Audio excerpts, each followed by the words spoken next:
మాట్లాడండి. మహేశ్వర్ రెడ్డి గారు 1 minute sir. ముందుగా గౌరవ మంత్రి గారికి నేను ధన్యవాదాలు తెలియజేస్తా ఉన్నాను. ఈ ఫోరెన్సిక్ ఆడిట్ కోసం వారు వేసినందుకు. కానీ మేము సిబిఐ ఎంక్వైరీ అడిగాం. ఎందుకంటే సార్, ఫోరెన్సిక్ ఆడిట్ వల్ల కేవలం ఏ కంప్యూటర్ ఐడి ద్వారా ఏ నెట్వర్క్ ఏ సాఫ్ట్వేర్ను ఉపయోగించి హక్కులు మార్చారు, రెవెన్యూ ఉద్యోగుల బయోమెట్రిక్స్ ఆధారంగా పనిచేసే పోర్టల్ను ఎవరు ఎప్పుడు తెరిచారు తెలుస్తుంది.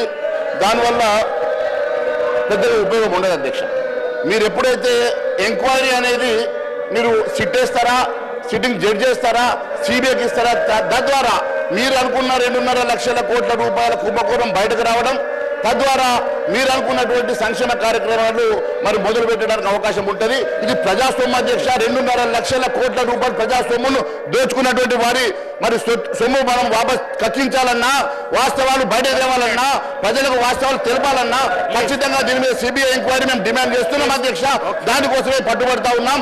దయచేసి గౌరవ ముఖ్యమంత్రి గారు నేను కోరుతా ఉన్నాను, దీని మీద సిబిఐ ఎంక్వైరీకి లేదా సిట్టింగ్ జడ్జికి ఎంక్వైరీకి మీరు ఇమీడియట్ గా కమిషన్ ఇవ్వాల్సిందిగా నేను డిమాండ్ చేస్తా ఉన్నాను. అక్బరుద్దీన్ ఓవైసీ గారు 1 మినిట్. అధ్యక్ష, మహేష్ రెడ్డి గారు పదే ఒక మంచి ఉద్దేశంతో ఈ రాష్ట్ర ప్రజల పక్షాన మంచి సూచన ఇస్తున్నారు. తప్పకుండా గౌరవ ముఖ్యమంత్రి గారు సహచర మంత్రులతో దీని మీద విచారించి బేసిక్ రిపోర్టు వచ్చిన తర్వాత ఏ రకమైన చర్య చేపట్టాలో తప్పకుండా చేపడతాం.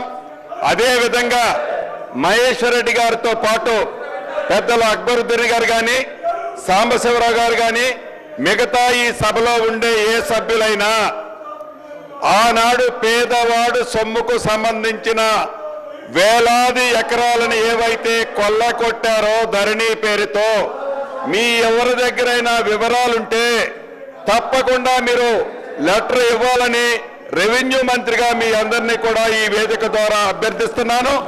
ఈ సభలో ఉన్న వాళ్లే కాదు, యావత్ తెలంగాణ ప్రజలను కూడా ఏ చిత్తశుద్ధితో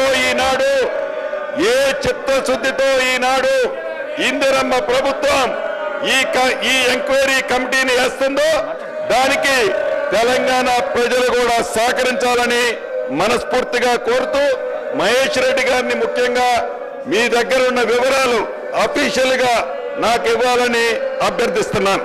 రెస్పెక్టెడ్